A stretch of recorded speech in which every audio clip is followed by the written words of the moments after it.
ഒരു മുഅ്മിനിനോ ഒരു മുഅ്മിനത്തിനോ എന്തെങ്കിലും ഒരു പരീക്ഷണം വന്നിറങ്ങിയാൽ എന്താ അതുകൊണ്ടുള്ള ഖൈർ?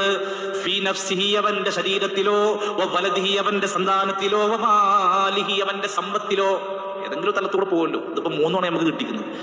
ഏത് നിലക്കുള്ള പരീക്ഷണം വന്നാലും അള്ളാഹു തീരുമാനിച്ചിട്ടുണ്ട്, ഹത്താ യൽഖല്ലാഹ വമാ അലൈഹി ഖതീഅത്തുൻ, അവൻ അള്ളാഹുവിനെ കണ്ടുമുട്ടുന്നത് ഒരു പാപം പോലും ഇല്ലാത്ത അവസ്ഥയിലാക്കി തീർക്കുന്നത് വരെ. ഓരോന്നും അനുഭവിക്കണേന് അവന്റെ പാപങ്ങൾ ഇങ്ങനെ പുറത്തെടുത്തുകൊണ്ടിരിക്കും. കുറേ അനുഭവിക്കുമ്പോഴത്തേക്ക് അവന്റെ കുറേ പാപങ്ങൾ കൊഴിഞ്ഞു പോയി പടച്ചോനെ കണ്ടുമുട്ടുമ്പോഴത്തേക്ക് ഒരു പാപം പോലും വമാ അലൈഹി ഖതീഅ. ഓരോ രോഗം ബാധിച്ചു 10 ദിവസം അസുഖം ബാധിച്ചവർക്ക് ആ 10 ദിവസം മരത്തിൽ നിന്ന് ഇലകൾ കൊഴിഞ്ഞു വീഴുന്നത് പോലെ അവന്റെ ജീവിതത്തിന്റെ പാപങ്ങളെ അല്ലാഹു തആല മായ്ച്ചു കൊടുക്കുന്നതാണ് ഹദീസ് റസൂലുള്ളാഹി സ്വല്ലല്ലാഹു അലൈഹി വസല്ലം.